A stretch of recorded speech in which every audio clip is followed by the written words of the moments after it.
la même réaction. Quand il sort, il s'avance, il parle, tous les militaires israélites fuient, tremblent, sont saisis d'une grande crainte. Chacun disait, avez-vous vu s'avancer cet homme? Frère, ça fait 40 jours que vous dites toujours ça. Ça fait 40 jours. Et ils disent ça toujours. C'est pour jeter à Israël un défi qu'il s'est avancé. Si quelqu'un les tue, le roi le comblera de richesses, il lui donnera sa fille et il affranchira la maison de son père en Israël. David dit aux hommes qui se trouvaient près de lui, que fera-t-on à celui qui tuera ces Philistins et qui ôtera l'opprobre de dessus Israël? Qui est donc ce Philistin? C'est incirconcis pour insulter l'armée du Dieu vivant. Le peuple répétant les mêmes choses lui dit, c'est ainsi que l'on fera à celui qui les tuera. C'est-à-dire, on affranchira la maison de son père en Israël. Quand on parle d'affranchir ici, c'est-à-dire on va enlever les impôts, les taxes, ainsi de suite. Ça va devenir une famille considérable. On va les remplir, les bourrer de richesses. Et on donnera à celui qui tuera ces Philistins, on lui donnera la fille du roi. Il deviendra donc le gendre du roi, les beaux kilos du roi. David entendit toutes ces choses. Eliab, son frère aîné, qu'il avait entendu parler à ses hommes, fut enflammé de colère contre David. Et il dit, pourquoi es-tu descendu? Et à qui as-tu laissé ces peu de brebis dans le désert? Je connais ton orgueil et la malice de ton cœur. Dans notre version, en français courant, on ajoute, tu n'es qu'un vaurien. Je te connais, je connais l'orgueil de ton cœur et tu n'es qu'un vaurien. Ce que Eliab, son grand frère, ne savait pas, c'est que David avait développé d'autres choses avec Dieu. Ce n'est pas l'âge qui compte, c'est l'expérience que tu passes avec Dieu qui compte. C'est le temps que tu passes avec Dieu qui compte. C'est la manière d'assimiler les leçons de Dieu qui compte. Tu pourras faire des choses que les gens de ta génération n'ont pas fait. Tu pourras faire des choses que tes grands frères n'ont pas fait. Les grands frères du quartier vont t'appeler grand frère. Est-ce que je parle à quelqu'un? David répondit, qu'ai-je donc fait? Ne puis-je pas parler ainsi? Et il se détourna de lui pour s'adresser à un autre et fit les mêmes questions. Le peuple lui répondit comme la première fois. Lorsqu'on eut entendu les paroles prononcées par David, on les répéta devant Saoul qui les fit chercher. Regarde la détermination de ce garçon. Il fait tellement de bruit. C'est un petit garçon. Dans sa famille, on n'a pas considéré qu'il a l'âge de combattre. On n'a même pas considéré qu'il avait la carrure d'un militaire. Apparemment, un enfant mal aimé. Beaucoup de théologiens pensent que David n'était pas le fils de la maman qui était à la maison. Parce que dans les habitudes, ce sont les grands frères qu'on envoyait garder les troupeaux. Ce n'est pas les cadets qu'on envoie garder les troupeaux. Et un cadet qui est très jeune, on l'a envoyé très jeune, avant qu'il n'ait l'âge de la majorité, avant qu'il n'ait 17 ans, 18 ans, il était déjà en train de garder le troupeau de son père. Et il garde ce troupeau dans des endroits, dans des zones où il y a des lions qui passent par là, il y a des ours qui passent par là. Alors plusieurs théologiens pensent qu'il n'était pas avec sa maman. La maman qui était à la maison n'était pas sa maman. Sinon une maman normale ne permettrait pas que son fils aille rester loin des jours et des jours pour garder un troupeau. Mais ce garçon qu'on n'avait pas considéré comme capable d'aller aussi se battre au front. Son frère considère qu'il est malicieux, que c'est un vaurien. Faire partie de l'armée, donc c'était pour déjà un peu plus réfléchi, déjà un peu plus important. Mais ce garçon-là est déterminé. Il se détourne de son grand frère. Il va, il pose des questions. Il veut savoir qu'est-ce qu'on donnera à celui qui tuera ces Philistins. Il a une expérience avec Dieu. Il a un parcours avec Dieu dans le désert, là où il n'y a personne. Il a vécu des choses avec Dieu. Il sait qu'il peut battre ces Philistins. Quand les gens tremblent devant les Philistins, lui ne tremble pas. Il est important de marcher avec Dieu. Et quand tu marches avec Dieu, laisse-moi te dire quelque chose. Ne sois pas pressé de paraître devant les hommes. Laisse que Dieu te donne l'occasion de paraître devant les hommes. Est-ce que je parle à quelqu'un? Ça passe par une préparation. Ça passe par des entraînements. On ne devient pas champion par hasard. Aujourd'hui, on parle de David. Ce jour-là, quelque chose s'est passé avec David. Pourquoi? Parce qu'il y avait déjà des entraînements dans les déserts. Les jeunes d'aujourd'hui, les prédicateurs d'aujourd'hui, ils sont pressés. Les chantres d'aujourd'hui sont pressés. Tous ceux qui veulent marcher avec Dieu aujourd'hui sont pressés. Ils regardent au costume, ils regardent au véhicule, ils regardent au voyage. Frère, le plus important, ce n'est pas ça. Le plus important, c'est ce que tu fais avec Dieu. Passe du temps avec Dieu. Combien de retraites de prière tu as déjà fait avec Dieu? Seul, toi et Dieu seulement en train de parler. Combien de retraites tu as fait? Sans l'intention d'aller organiser, je ne sais pas, une réunion de prière, une croisade ou quoi. Sans l'intention d'aller faire tomber les gens. Sans l'intention d'aller imposer les mains aux gens. Juste passer du temps avec Dieu. Combien de fois?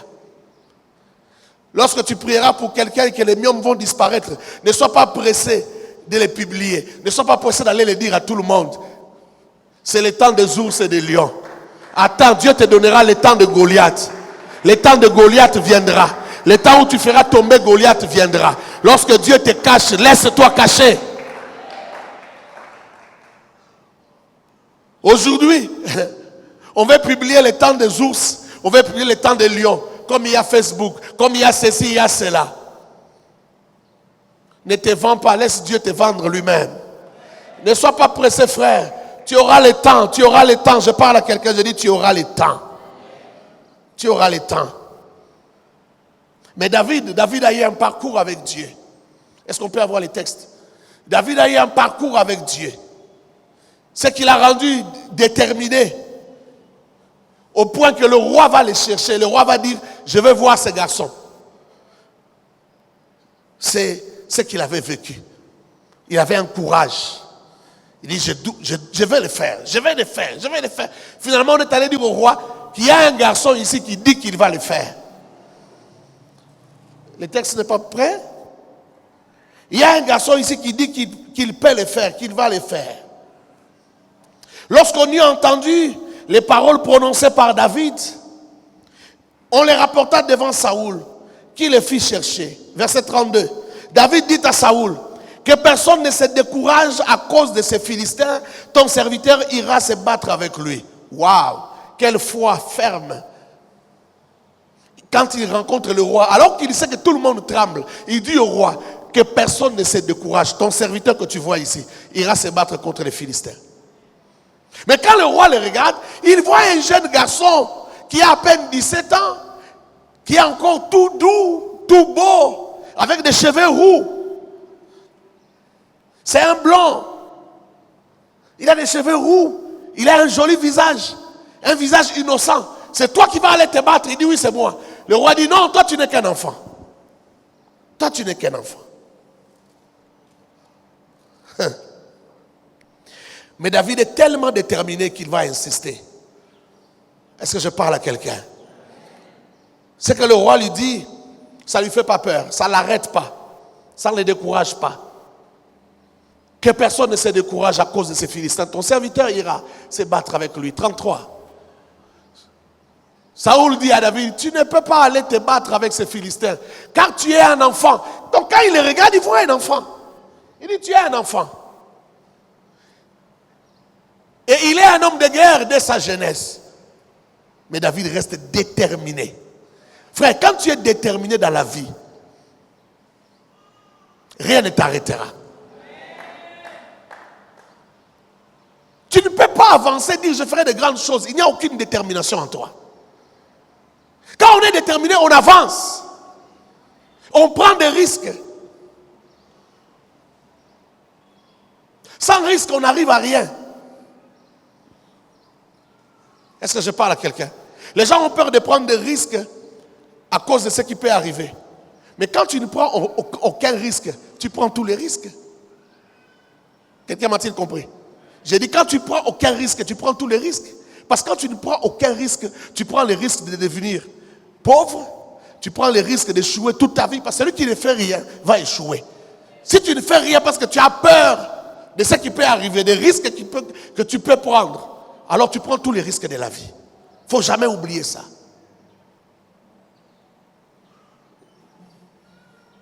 David dit à Saoul, il est tellement déterminé, maintenant il veut convaincre aussi Saoul.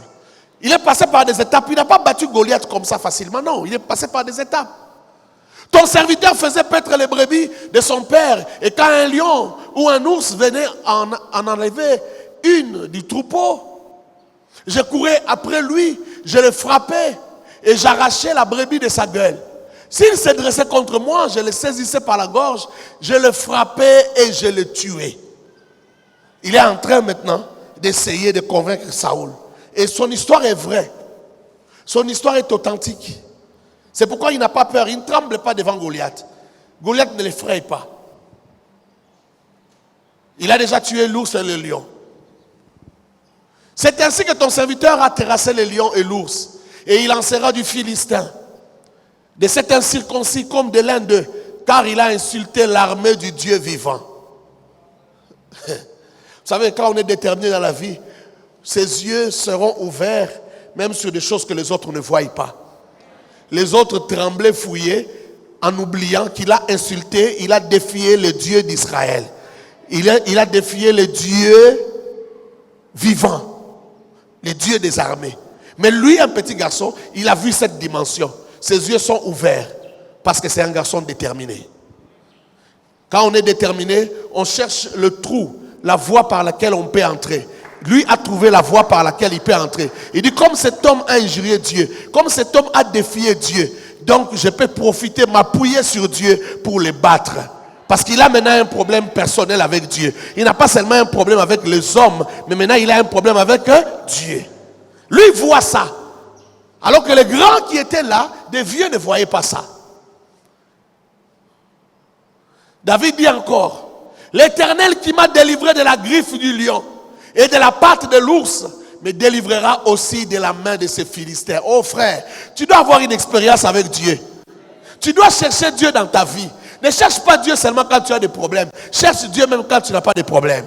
Cherche Dieu pour avoir une histoire avec lui. Teste Dieu dans la prière, dans les demandes, dans le travail. Cherche Dieu. Aie une expérience avec Dieu. Le jour du malheur, tu te rappelleras de comment Dieu t'avait soutenu. Et tu sauras qu'il peut encore faire des choses avec toi. Et Saoul dit à David, va et que l'Éternel soit avec toi. Saoul fit mettre ses vêtements à David. Il plaça sur sa tête un casque d'airain et les revêtit d'une cuirasse. David ceignit l'épée de Saoul par-dessus ses habits et voulut marcher, car il n'avait pas encore essayé. Mais il dit à Saoul, je ne puis pas marcher avec cette armure, je n'y suis pas accoutumé. Comme vous lisez en français courant, on dit, je n'ai jamais été entraîné. Quand il dit je ne suis pas accoutumé, ça veut simplement dire qu'il n'a pas, c'est pas un militaire, il n'a pas été entraîné, il n'est pas habitué à courir avec des histoires qui pèsent. Mais alors comment quelqu'un qui n'est pas entraîné, qui ne peut pas courir avec des histoires qui pèsent, juste l'armure, il ne peut pas porter, il n'arrive pas à avancer. Et tu as un caca, ça l'encombre. Comment est-ce qu'il va faire la guerre? Comment il va aller à la guerre? Il est déterminé sans lui dire rien.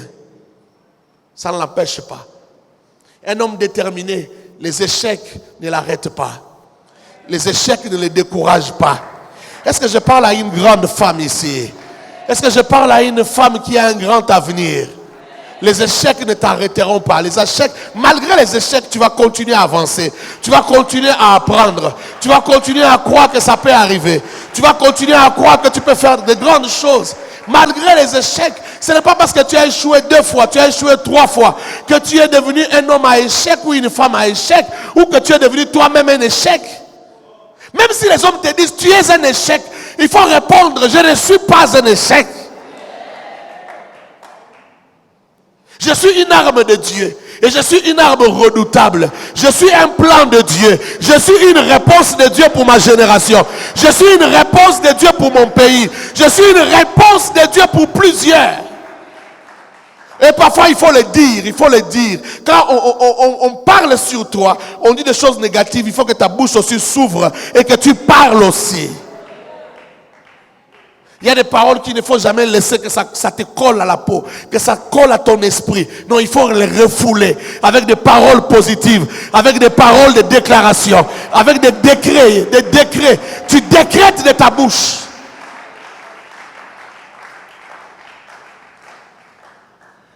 Il y en a qui attendent de réussir dans la facilité. Mais laisse-moi te dire, la réussite n'est pas dans la facilité. Et tu verras même que lorsqu'il faut travailler, il y en a qui travaillent un peu, il a des résultats. Toi, parfois, il faut travailler 2 fois, 3 fois plus que cela pour avoir des résultats. Je te dis, ne te décourage pas. C'est la caractéristique des champions. Les champions travaillent 3 fois, 4 fois, 5 fois, 6 fois plus fort, plus dur.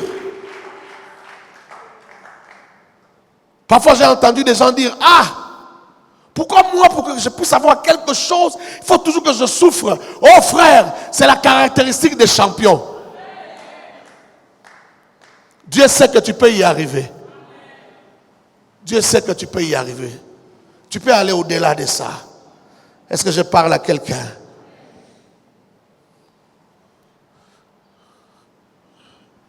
Il prit en main son bâton. Non, rentrons. Il dit, je ne suis pas accoutumé. Et il s'en débarrassa. Sans problème, il s'en débarrasse. Je peux imaginer les conseillers de Saoul. Je peux imaginer les généraux qui étaient là, les officiers supérieurs. Ils se sont dit, oh, mais les petits là, ces petits ne peuvent même pas marcher avec les armures. Ils n'arrivent pas à avancer. Ça déforme sa démarche. Ils n'arrivent pas à porter l'épée. Qu'est-ce qui va se passer? Non, il s'en débarrasse. Il prit en main son bâton, choisi dans le torrent 5 pierres polies, et il les mit dans sa gibecière de berger et dans sa poche. Puis sa fronde à la main, il s'avança contre le Philistin. 41. Le Philistin s'approcha peu à peu de David, et l'homme qui portait son bouclier marchait devant lui. Le Philistin regarda, et lorsqu'il aperçut David, il le méprisa. Il le méprisa, ne voyant en lui qu'un enfant blond et d'une belle figure. C'est tout ce qu'il a vu. Il dit, mais c'est quoi ça? Ils n'ont pas de militaires ou ces gens ou quoi? Ils n'ont pas d'hommes de guerre. Il m'envoie un enfant avec un bâton à la main, avec une fronde. Goliath, de loin, se disait, peut-être que c'est parce que je suis loin. Mais quand il se rapproche, il dit, mais il est tout petit celui-là. Le Philistin dit à David, suis-je un chien pour que tu viennes à moi avec des bâtons? Et après l'avoir maudit par ses dieux, il ajouta, viens vers moi, je donnerai ta chair aux oiseaux du ciel et aux bêtes des champs. David dit aux Philistins, tu marches contre moi avec l'épée, la lance et les javelots, et moi je marche contre toi au nom de l'Éternel des armées, le Dieu de l'armée d'Israël que tu as insulté. Ce garçon est intelligent. Il engage Dieu dans ses combats. Lui, il est déterminé. Il sait ce qu'il veut. Je veux devenir le gendre du roi. Il est déterminé, il est focus. Maintenant, il dit, dans cette bataille ici, pour être sûr que je vais gagner, il faut y joindre Dieu. Il faut que ça quitte ma bataille à moi, que ça devienne la bataille de Dieu. J'aime la détermination de ce garçon. Il est tellement déterminé qu'il va vers un géant. Et ça ne lui dit rien d'aller vers un géant. Regarde la suite. Aujourd'hui, l'Éternel te livrera entre mes mains. Ça, c'est David qui parle. Le petit David, avec sa voix. Sa petite voix là, il dit, aujourd'hui, l'Éternel te livrera entre mes mains. Je t'abattrai et je te couperai la tête. Frère, devant cet homme ici, des colonels, je ne sais pas, des officiers supérieurs, tremblent. Mais lui dit, je vais t'abattre aujourd'hui. Je te couperai la tête. Aujourd'hui, je donnerai les cadavres du camp des Philistins aux oiseaux du ciel et aux animaux de la terre. Et toute la terre saura qu'Israël a un Dieu. Alléluia. Toute la terre saura qu'Israël a un Dieu.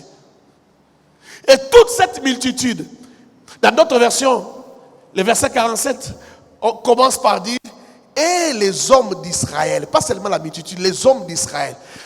Tout le monde saura qu'Israël a un Dieu. Mais Israël aussi, l'armée d'Israël aussi elle-même saura que l'Éternel donne la victoire pas à cause d'une épée.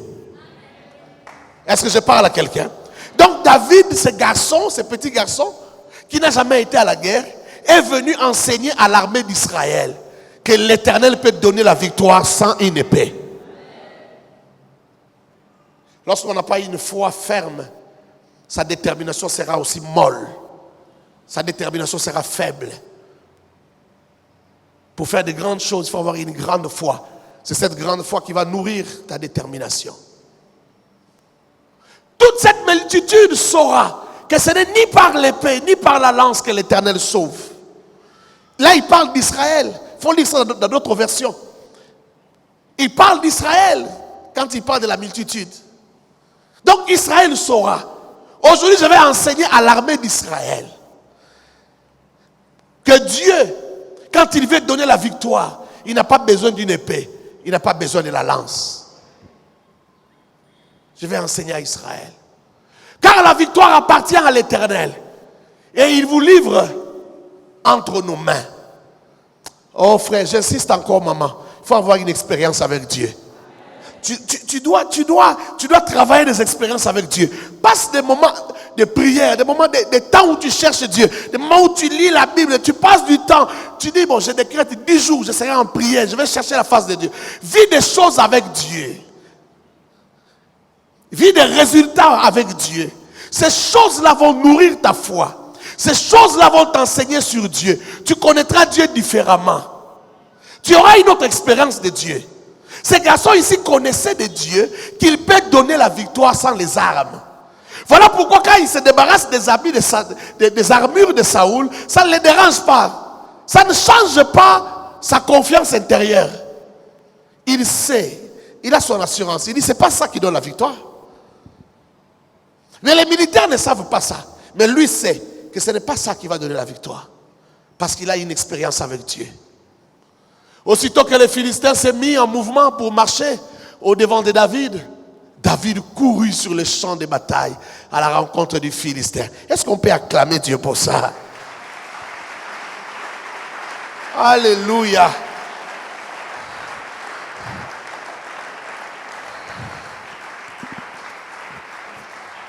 J'aime cet homme de David. C'est un homme qui avait une foi extraordinaire. Une foi extraordinaire. Quand Goliath commence à marcher vers lui, lui ne marche pas. Lui a hâte d'en finir. Il se met à courir. C'est sa foi. Il se met à courir vers les Philistins. Il a une plus grande détermination que les Philistins. Parce qu'il a une grande foi, une plus grande foi que les Philistins. Il connaît l'issue du combat. Les Philistins comptent sur sa taille, sur sa force, sur son expérience de combat. Mais les petits courent parce qu'ils comptent sur son Dieu. Il compte sur les expériences qu'il a eues avec Dieu. Il connaît comment Dieu fonctionne. Il connaît comment Dieu donne la victoire. Il se met à courir sur les champs de bataille.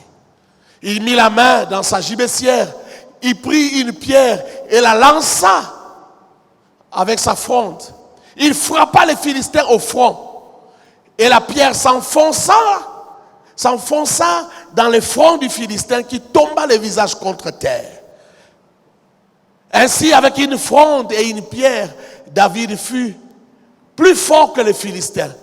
Il les terrassa et lui ôta la vie, sans avoir d'épée à la main. Sans avoir d'épée à la main. Gloire au Seigneur. Gloire au Seigneur. Gloire au Seigneur. Gloire au Seigneur. Gloire au Seigneur. Alléluia. Il faut lire la suite de l'histoire. Je ne sais pas si tu imagines ce qui est arrivé. Lorsqu'il coupe, il tranche la tête du Philistin, il soulève la tête, il montre aux Juifs, il montre aux Israélites. Voici, je lui ai arraché la tête. Vous savez ce qui s'est passé? Israël a crié. Ah! Ils ont commencé à courir. Ah! Ils avaient tellement peur. Ils étaient tellement désespérés que quand la victoire est arrivée, ils ont crié, une clameur terrible s'est levée dans les champs de bataille. Ils ont tellement crié que le camp des Philistins a tremblé. Les Philistins n'arrivaient pas encore à réaliser qu'on a arraché la tête. C'est comme quand les léopards jouent. Hein. Quand vous marquez, vous sautez tout de suite. Mais quand on vous marque, vous regardez bien, est-ce que l'arbitre a validé le but? Vous n'arrivez pas à croire que c'est arrivé, c'est arrivé. Surtout quand on veut vous éliminer. On veut vous éliminer, vous êtes dans les quarts de finale. On vous marque les biens à la dernière minute, vous regardez. Ah! Donc les Philistins étaient là. Ils étaient un peu perdus. Ah! Ils ont commencé à courir vers les Philistins. Frère, même si tu es courageux, tu ne peux plus te battre en ce moment-là. Les Philistins se sont retournés, ils ont commencé à fuir. On les tuait par derrière, on les poignardait des épées. Ils tombaient sur les champs de bataille. Israël courait derrière les Philistins. C'était la fin de la guerre.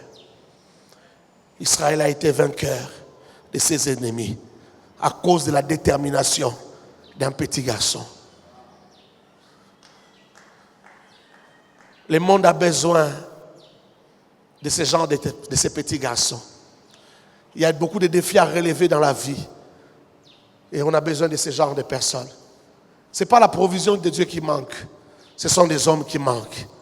La provision de Dieu a toujours été disponible dans toutes les générations. Mais ce sont des hommes qui manquent. Est-ce que je parle à quelqu'un? La détermination de David était alimentée.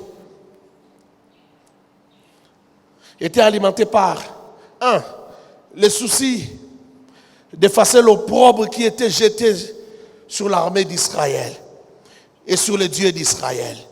Depuis 40 jours, l'opprobre était sur l'armée d'Israël. Un homme sortait et parlait, défiait l'armée, personne ne lui répondait. David était enragé à cause de cela. Il voulait effacer cet opprobre. Deuxième chose qui nourrissait sa détermination, c'est le souci de redorer l'image ternie de l'honneur d'Israël. Il voulait redorer l'image de cette armée. Troisième chose qui nourrissait sa détermination, c'était l'opportunité de devenir le gendre du roi. Il regardait et dit, je peux sortir de l'anonymat. Dans ma famille, il n'y a pas tellement d'issue. C'est moi le gardien des troupeaux de ma famille. Ce statut ne changera peut-être pas. Mais je peux trouver un autre moyen de devenir quelqu'un d'autre. Je peux devenir ce que mon père n'a pas été. Je peux devenir ce que mon grand-père n'a pas été. Voilà l'issue. Voilà une opportunité. Donc la troisième chose qui nourrissait sa détermination, c'était l'opportunité. Il ne voyait pas dans cette histoire-là un problème. Il ne voyait pas dans cette histoire-là quelque chose qui pouvait faire trembler les gens. Lui voyait une opportunité de sa vie. Lorsqu'on a la foi, les yeux changent. Lorsqu'on a la foi, les yeux voient autre chose. Lorsqu'on a la foi, là où les gens crient calamité, crient au malheur, toi tu dis autre chose. Tu as un autre discours, tu vois les choses autrement. Il voulait changer l'histoire de sa famille, la destinée de sa famille. Ne plus vivre la même histoire. Il voulait vivre autre chose. Ne permets pas dans ta vie que lorsque les gens te regardent, qu'ils imaginent le début et la fin de ton histoire. Est-ce que je parle à quelqu'un? Je répète ça, ne permets pas dans ta vie que lorsque quelqu'un te regarde, il peut déjà imaginer le début et la fin de ton histoire. Non, ne permets pas ça. Si quelqu'un te regarde ainsi, laisse qu'il se trompe. Ne sois pas trop lisible. Ne sois pas trop lisible. Sois une surprise pour le monde. Sois une surprise pour le monde. Travaille chaque jour. Bosse chaque jour. Prépare-toi chaque jour. Au point que chaque jour tu sois en train de changer. Quand quelqu'un te rencontre une année après, qu'il voit et qu'il constate que tu as changé, tu n'es plus la même personne. Tu n'es plus la même maman, tu n'es plus le même papa, tu n'es plus le même frère. Tu es devenu quelqu'un d'autre. Tu t'améliores, tu deviens quelqu'un d'autre. Quand on t'entend parler, qu'on n'ait pas l'impression que c'est la même personne. Est-ce que je parle à quelqu'un?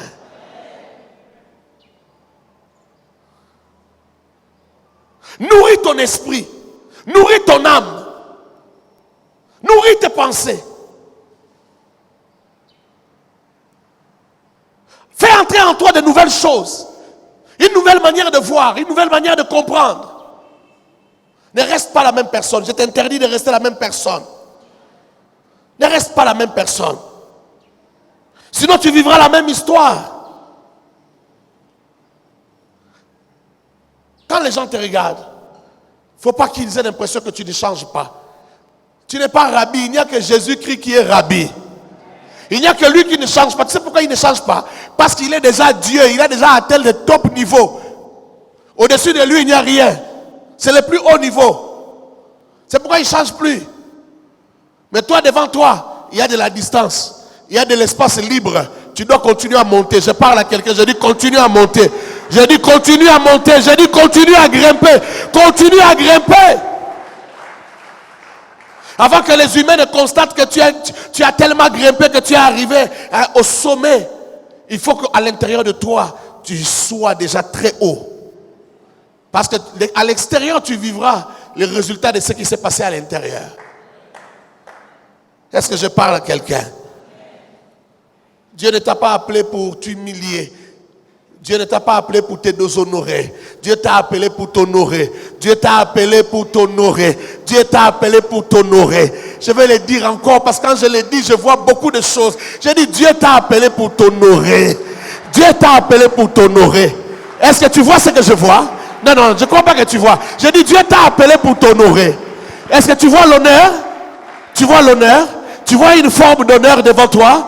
Quand je parle, est-ce que tu vois l'honneur? Je vais répéter, il y a plusieurs formes d'honneur. Et il y a plusieurs manières d'honorer quelqu'un. Je dis, Dieu t'a appelé pour t'honorer. Est-ce que tu vois comment il va t'honorer? Est-ce que tu vois de quelle manière?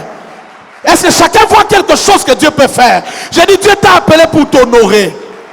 Je dis, il t'a appelé pour t'honorer. C'est le but. Je dis, il t'a appelé pour t'honorer. Il t'honorera. Sakarabo. Il t'honorera. Il t'honorera. L'Éternel t'honorera. Oh my God. Il y en a qui seront honorés par un bon mariage. Il y en a qui seront honorés par un bon mari. Il y en a d'autres qui seront honorés par un bon travail. Il y en a d'autres qu'on va acclamer. D'autres qu'on va accepter. À qui on va donner la promotion. Marebosikato. À d'autres, on va les reconnaître comme les meilleurs d'entre nous. Oh, dans leur société, on va dire, tu es le meilleur d'entre nous. Dans leur entreprise, on va dire, maman, tu es la meilleure d'entre nous. Dieu t'a appelé pour t'honorer. Dieu ne cherche pas des gens grands pour marcher avec eux. Dieu ne cherche pas des gens intelligents pour marcher avec eux. Dieu ne cherche pas des gens qui ont une grande gloire pour marcher avec eux. Dieu cherche des faibles, mais il transforme les faibles. Il prend les faibles, il en fait des hommes forts. Il prend des faibles, il en fait des femmes puissantes. Lorsque Dieu marche avec toi, c'est pour t'honorer. C'est pour changer ton histoire. C'est pour te prendre de la bassesse et te donner une forme. Te prendre de la bassesse et te donner de la hauteur. Dieu ne t'a pas appelé pour que ton histoire reste la même. Dieu ne t'a pas appelé pour que tu restes la même personne. Dieu ne t'a jamais appelé avec l'idée de te garder toujours la même personne, afin que tu aies la même histoire que ton père, afin que tu aies la même histoire que ta mère. Non! Dieu ne t'a pas appelé de cette manière-là. Dieu ne t'a pas appelé de cette manière-là. Dieu sait que tu es un champion. Dieu sait que tu es une championne. Il sait. Il a marché avec Gédéon. Il sait. Il a marché avec Jephthé. Il sait. Quand il te regarde, il ne voit pas un faible. Quand il te regarde, il ne voit pas une petite personne. Quand il te regarde, il voit un grand. Quand Dieu te regarde, il dit, je sais ce que je vais faire avec lui. Je sais comment je vais changer sa vie. Je sais comment je vais changer son histoire. Je sais comment je fais. Je sais comment je fais. Je commence toujours petit. Je commence toujours dans la petitesse. Je commence toujours dans la douceur. Je commence toujours dans l'anonymat. Personne ne regarde, personne ne remarque. Mais après, ça commence à prendre du volume. Ça commence à prendre de la forme. Ça commence à donner de la couleur. Ça commence à prendre de la couleur.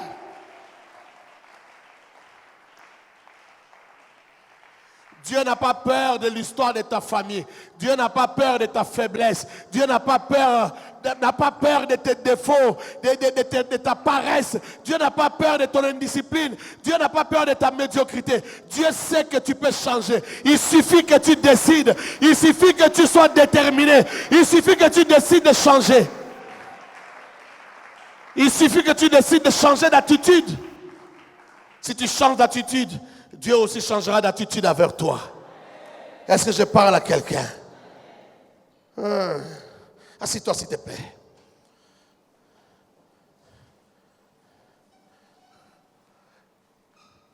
Ceux qui disent qu'ils veulent aller loin mais sans ambition ne feront rien.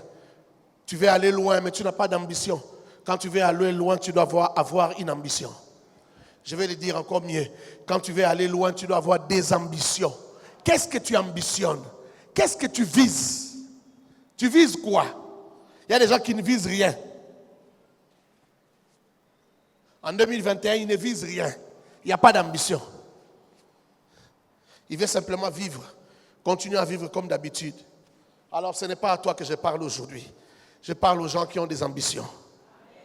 Je parle aux gens qui vont quelque part. Je parle aux gens qui ont une destination. Qui veulent atteindre cette destination. C'est à ces gens-là que je parle en ce premier culte.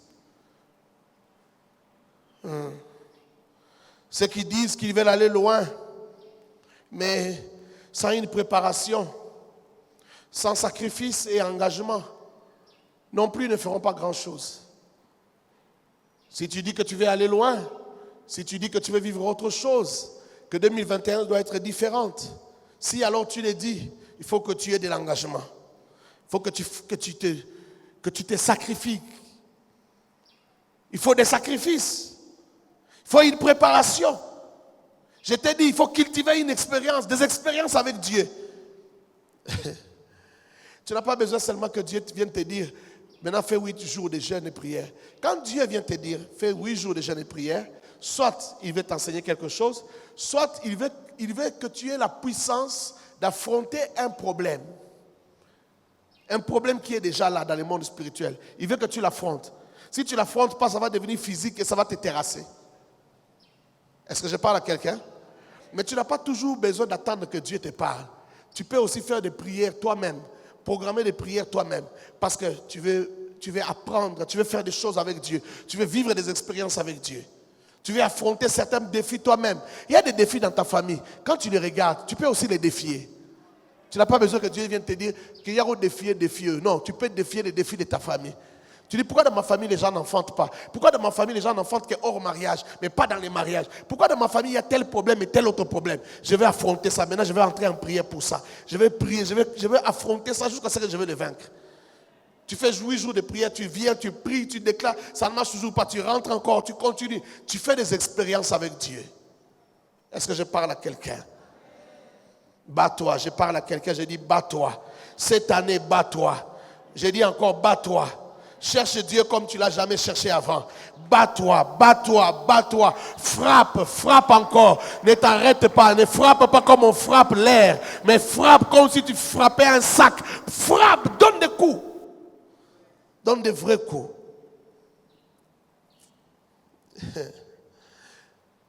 Voici quelques preuves de la détermination. Quand on est déterminé, on prie. J'étais en train de dire à un serviteur de Dieu, je crois cette semaine, que la prière est toujours extraordinaire. La prière fait toujours la différence. Dans ce message, je t'ai dit que la régularité est importante dans la prière. Mais il faut que tu saches que la prière change des vies des gens. Ça n'a pas commencé aujourd'hui. Dans le passé, les prières ont changé des vies des gens. Quand quelqu'un critique la prière, il ne connaît pas la prière. Frère, tu ne peux pas rencontrer un homme qui prie chaque jour sérieusement. Il te prend 3 heures de prière chaque jour. Et sa vie n'est pas changée. Ça n'existe pas. Je te dis, ça n'existe pas. Ou alors, il ne sait pas prier. Mais quelqu'un qui sait prier, c'est-à-dire il marche dans la sanctification. Il craint Dieu. Il respecte les principes de Dieu. Et il passe chaque jour 3 heures en train de causer avec Dieu. Il ne peut pas rester dans l'anonymat. Il ne peut pas rester dans la petitesse. Je te dis, seulement 3 heures, j'ai dit. Le jour que j'ai écouté, j'ai lu, je ne l'avais même pas écouté. J'ai lu un serviteur de Dieu qui a fait plus de 30 ans, 40 ans de sa vie. Chaque jour, il prie au moins 5 heures. C'est David Wilkerson. J'ai lu seulement son livre, quelques lignes. Un livre qu'on a traduit de l'anglais en français. Une partie de son livre et une partie de ses anciennes prédications. J'ai toujours ces livres-là dans mon bureau. Je n'arrive pas à les lire, à les finir. Pourquoi? Parce qu'à chaque fois que je lis même 5 pages. Je suis rempli du Saint-Esprit, je commence à parler en langue dans mon bureau. Parce qu'il est tellement rempli d'onction, même ses écrits sont remplis d'onction. Un païen ne peut pas lire son livre et ça se convertit. Tu lis son livre, tu te convertis. Parce que c'est un homme chaque jour qui passait au moins 5 heures de prière. Son fils est venu ici, il a témoigné, il dit, depuis que j'ai grandi, mon père, chaque jour je l'ai vu prier. Et si c'est peu de temps qu'il passe dans la prière, c'est 5 heures par jour. Une vie de prière a changé la vie de beaucoup de gens. Je vous ai parlé ici de Georges Muller, qui a construit des orphelinats juste par la prière. Il n'a pas fait de demandes, il n'a pas fait de faire part, envoyez-nous l'argent, non. Juste prier. Et les gens venaient déposer de l'argent, des habits, des biens pour l'orphelinat, pour les orphelins. Il les a fait étudier, il a construit les écoles, juste avec les genoux à terre et la Bible à la main dans la méditation. Lui, il était à genoux même quand il fallait lire la Bible. Il lisait la Bible à genoux dans la méditation. Il priait. Frère, tu n'as pas besoin de la sorcellerie. Tu n'as pas besoin de la franc-maçonnerie. Tu n'as pas besoin que quelqu'un te dise, écoute, on ne te demandera pas beaucoup de choses. Deviens seulement un homosexuel. Qu'on commence à te prendre comme on prend une femme et tu vas commencer à avoir de l'argent. Que quelqu'un te dise, viens, tu vas commencer à avoir tes menstruations. Tu vas commencer à régler comme une femme et tu auras de l'argent. Tu n'as pas besoin de ça. Dieu est tellement grand. Dieu est tellement puissant. Dieu est tellement bon. Tu as tout en Dieu. Tu n'as besoin de rien d'autre. Dieu est là, c'est toi qui ne sais pas rester avec Dieu. C'est toi qui ne sais pas chercher Dieu. Mais Dieu est là, Dieu est disponible. Et Dieu est prêt à faire de grandes choses avec toi. Dieu est prêt à te faire vivre de grandes expériences. Plus que l'occultisme, plus que la sorcellerie. Tu n'as pas besoin de kodia, tu n'as pas besoin, je ne sais pas de quoi, qu'on te lave dans une eau, que tu ailles voir un bikoudi, un ganga, un marabout. Tu n'as besoin de rien de toutes ces choses-là. Tu as simplement besoin de Dieu. Et Dieu, ça te suffit. Dieu peut prendre toute la place de ta vie. Dieu peut combler toute la place de ta vie. La place de ton cœur et tout le confort de ta vie. Dieu peut combler cette place-là. Tu n'as pas besoin de quelqu'un d'autre. J'ai dit à quelqu'un, tu ne dois pas échouer. J'ai dit, tu ne dois pas échouer. Comment tu veux échouer avec la prière alors que la prière est là? Comment tu veux échouer? Je ne prêche pas pour rien, je prêche parce que je crois qu'il y a des hommes et des femmes ici qui sont des vaillants, qui sont des guerriers, qui sont des champions, mais qui dorment encore, ils peuvent se réveiller. Je prêche parce que je crois que je peux les provoquer, je peux les titiller et ils peuvent se réveiller, des vaillants qui vont se lever et qui vont commencer de grandes églises, qui vont commencer de grandes assemblées, qui vont faire de grandes évangélisations, qui vont faire de grandes choses, qui vont bâtir des entreprises. Est-ce qu'il y a des hommes et des femmes qui vont faire des affaires, qui vont bâtir de grandes entreprises ici? Oh, avant que tu ne dises oui, j'ai dit oui. Des millionnaires, des futurs millionnaires, je crois que vous êtes là. Je suis venu simplement te réveiller. Je suis venu simplement te titiller. Avec Dieu, tu peux faire de grandes choses. Si tu associes la prière, tu associes la prière aux affaires, frère, tu auras plus de résultats que ceux qui ont le fétiche. Ton amen est faible, ton amen m'inquiète. Tu feras plus que eux. En dehors de la prière, des preuves de quelqu'un qui a une détermination. Quand tu vois quelqu'un faire ça, ça dit qu'il est déterminé. Il y a la prière, il y a la méditation biblique. Et il y a la réflexion profonde. Tu médites la parole de Dieu, tu réfléchis en profondeur. Quand tu lis la Bible, quand tu as ta Bible en main, qu'est-ce que tu cherches? Dans la Bible, il y a des secrets qui peuvent te faire réussir. Dieu peut t'ouvrir les yeux sur un secret dans la Bible et ça change ta vie. Un enfant de Dieu qui ne lit pas, qui ne médite pas sa Bible, il est plus qu'un aveugle. Parce que tu en as besoin. Parfois, pour que Dieu te parle, il faut qu'il passe par ta méditation de la parole de Dieu. Tu peux te dire, tous les jours, quand je me réveille, je peux passer un temps dans la méditation. Ou quand, avant de dormir, je vais passer un temps où je lis la Bible et je prie, je réfléchis sur ce que j'ai lu. Peut-être que Dieu a quelque chose, une sagesse à m'enseigner, une sagesse à me communiquer. C'est très important. Ça, c'est l'attitude des gens qui sont déterminés, qui veulent aller loin. Ils cherchent, ils sont en train de chercher. Ils prennent sa Bible, ils méditent, ils réfléchissent parce qu'ils cherchent. Oh, est-ce que je parle à quelqu'un? Ou bien je parle pour rien? Est-ce que je parle à quelqu'un, mon Dieu? faut comprendre ces choses-là. La méditation biblique et la réflexion profonde. Troisième chose, la recherche des voies et moyens. Tu cherches ça dans la Bible, tu cherches ça aussi dans les relations. Tu essaies un peu de grandir. Dans la vie, il faut continuer à grandir. Il faut grandir continuellement. Hier, tu cassais des relations facilement. Tu avais des problèmes avec les gens. Il faut que tu apprennes maintenant à garder un peu plus longtemps les relations.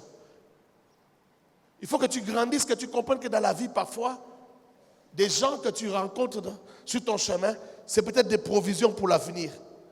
Alors quand tu as une relation, tu préserves la relation. Quand tu as une relation, tu veilles sur la relation.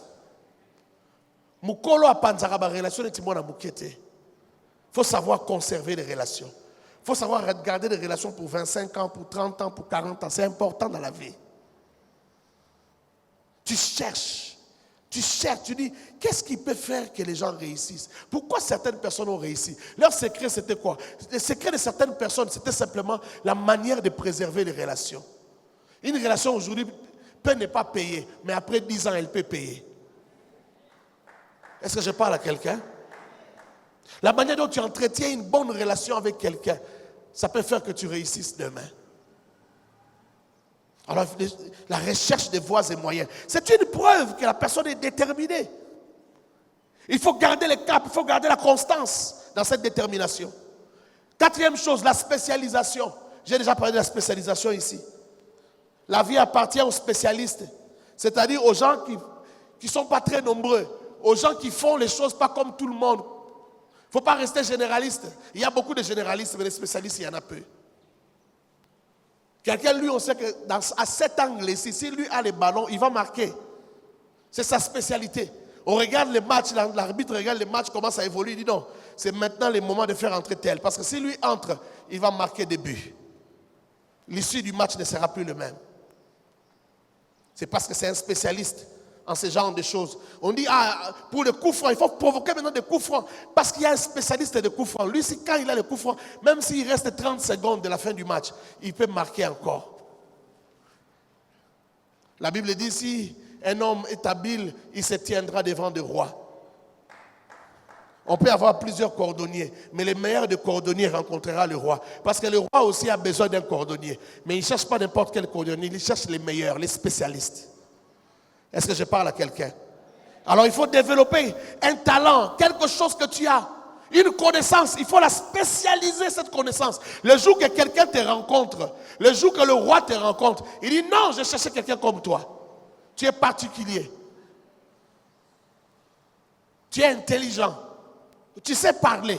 Tu sais faire ceci ou cela. Moi, j'ai besoin de toi. Il faut développer quelque chose. Tu as quelque chose que tu peux développer. Est-ce que je parle à quelqu'un qui va loin? Tu as quelque chose que tu peux développer. Essaye de développer quelque chose chez toi. Quelque chose. Et la dernière chose, pour ce matin, il prend des risques. Quelqu'un qui est déterminé prend des risques. J'ai déjà dit que celui qui ne risque pas, il risque tout. Celui qui ne prend aucun risque, prend tous les risques. Quand tu crois que tu n'as pas pris de risques, tu prends trop de risques même. Il faut risquer. Celui qui ne risque rien n'a rien. Est-ce que j'ai parlé à un champion ce matin? Est-ce que j'ai parlé à un champion ce matin? Que l'Éternel te bénisse. Que l'Éternel te bénisse abondamment.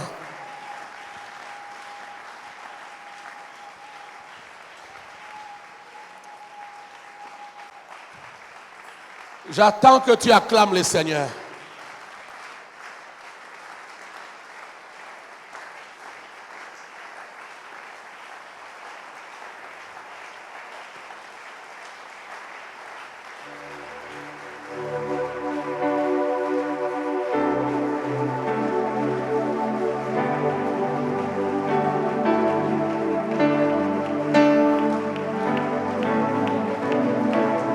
J'attends que tu acclames le roi. J'attends que tu acclames celui qui vit éternellement. Alléluia. Alléluia. Est-ce que tu peux acclamer le roi? Est-ce qu'il y a des hommes révoltés ici ce matin? Est-ce qu'il y a des femmes révoltées? Zakaraboshe. Ramaye Kerebo Zakarabosha. Écoute, je veux que tu pries maintenant, que tu dises à Dieu, je refuse cette vie. Je refuse de rester à ce niveau. Je refuse de vivre la même chose. Je refuse de rester seulement, toujours à ce stade. Je refuse cela. Bats tes mains, parle, déclare, marche dans cette salle, parle. Sakarabake. Vas-y, parle. Alléluia. Alléluia. Shalabababoya. Alléluia. Alléluia. Shakarabakotorobosa. Sakarabo keterebo shandalabo. Yandaraba keteribazi. Yekenderebosa. Non, je refuse de vivre la même chose. Je refuse de vivre la même chose. Je refuse de vivre la même histoire. Je refuse de vivre les mêmes choses. De rester au même endroit. Rabakayabo Shandabaka. Et même si le vent est Zikatorobosa. Je refuse de vivre la même chose. celui qui calme le Je refuse de rester au même endroit. Je refuse de m'attarder dans les mêmes choses. Et même si Je le refuse vent ça. est bavard, Rabouni, Rabi. Oh, j'ai un Dieu qui s'appelle Jésus de Nazareth. Il peut tout changer. Il a la capacité de bouleverser. Moi, j'ai un Dieu qui s'appelle Jésus de Nazareth. Il peut tout changer. Il a la capacité de bouleverser. Oh, j'ai un Dieu qui s'appelle Jésus de Nazareth. Oraboshandaraboshe Il kerebosa. peut tout changer. Je refuse de rester là. Je refuse de rester là. Je refuse de rester là. Il peut tout changer. Sandarabayabasha. Il a la capacité de bouleverser. Ekarababoshandarabosa. Il peut tout changer. Il a la Korabayabosha. capacité de bouleverser. Quand je vais déclarer, tu vas crier, je sors de la médiocrité. Non, tu n'as pas compris. Ton sort là, il est trop faible. De la médiocrité. De la médiocrité. Des échecs. De la faiblesse. De la mollesse. De la paresse. De l'indiscipline. De la faiblesse. De la médiocrité. Déclare maintenant, déclare toi-même. Sors de là, sors de là. Rabababo shekerebosa. Yenderebo sandaraba kotoroboshe. Inderebo sandaraba kotoreboshia. Yeberebo zika rebozite reboshe. Kutemene bene ribasika. Dans le nom de Jésus, dans le nom de Jésus, dans le nom de Jésus. Rebebebe zita katakaye.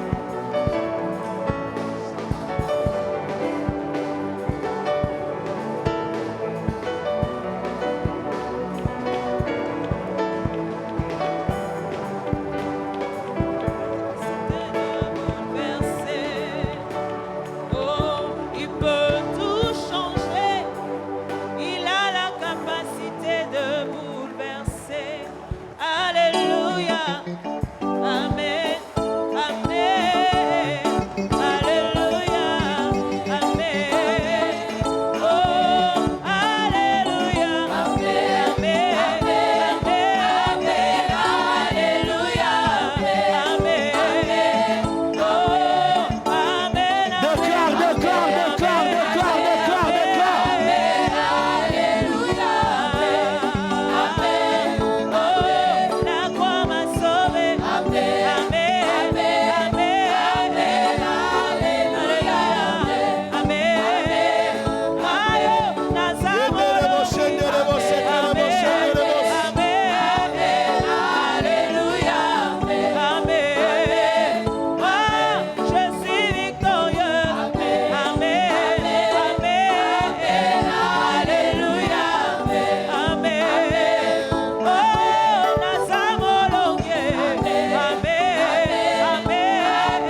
Prends ta main droite, mets sur ta tête.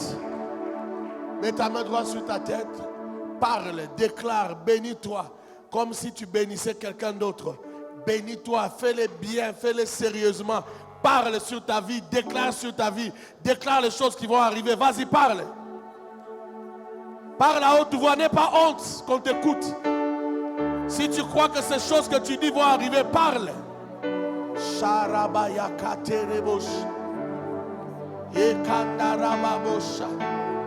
Oui, Timothée, tu réussiras, tu iras loin. Tu es la tête et non la queue. Tu ne vivras pas dans l'abaissement. Tu ne vivras pas dans l'abaissement, dans l'échec. Mais tu vas réussir, tu vas aller loin. Tu vas remporter des grandes victoires. Tu vas être un grand champion. Tu es un grand champion. Tu es un grand champion. Tu es un vaillant. Tu es un homme fort. Tu es un homme fort. Tu es un homme fort. Remporte des grandes victoires. Vis des grandes choses. Que tes limites, ne soient plus limites. Là où tu t'es arrêté hier, ne t'arrête plus là. Là où tu t'es arrêté hier, Timothée, ne t'arrête plus là. Va plus loin, va plus loin, va plus loin. Fais de plus grandes choses, remporte de plus grandes victoires. Tu es un alléluia, un champion, tu es un vaillant. Tu es un champion, tu es un vaillant. Ce que tu n'as pas pu faire hier, tu le fais maintenant. Ce que tu n'as pas pu faire hier, tu le fais maintenant. La victoire est ton partage. Timothée, la victoire est ton partage. Sois béni, sois béni, sois béni. Kota karebo zikata. Sois béni, Timothée. Sois béni, sois béni. Sois béni, sois béni. Deviens plus fort que jamais. Robabababoshe. Sois béni au nom de Jésus. Sois béni au nom de Jésus. Timothée, sois béni au nom de Jésus. Vis dans la victoire, vis comme un champion. Vis la vie de champion. Vis la vie de champion, vis la vie de champion. Oh, shekerebo zikarebo, yekenderebo ziterebo, yenderebo sakarama keterebo she, yenderebo sandarabo kenderebo sha, yendaraba kenderebo zikarabo sha, yendaraba zanderebo she. Vis la vie de champion. Oh, rababababababababosha. Merci Jésus.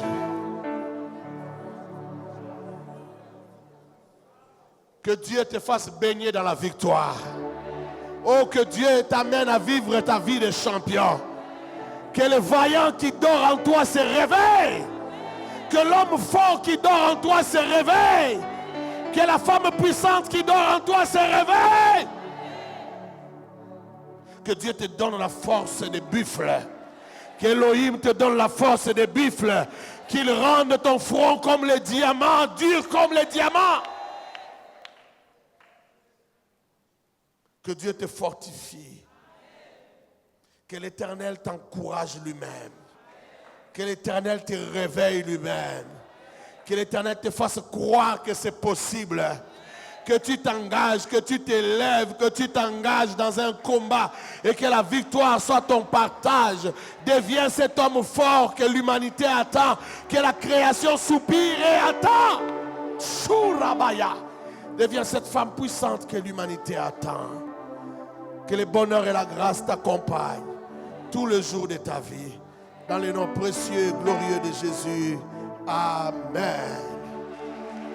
Rabashatayaba.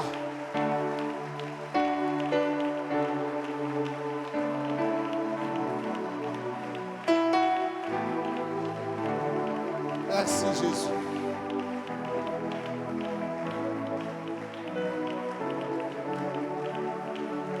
C'est comme si tu voulais acclamer Jésus.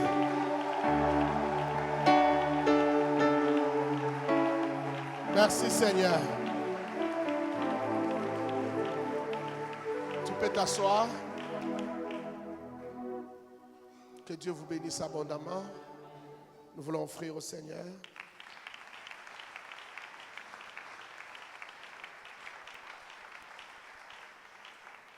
Tu as apporté ta dîme, viens, nous allons prier.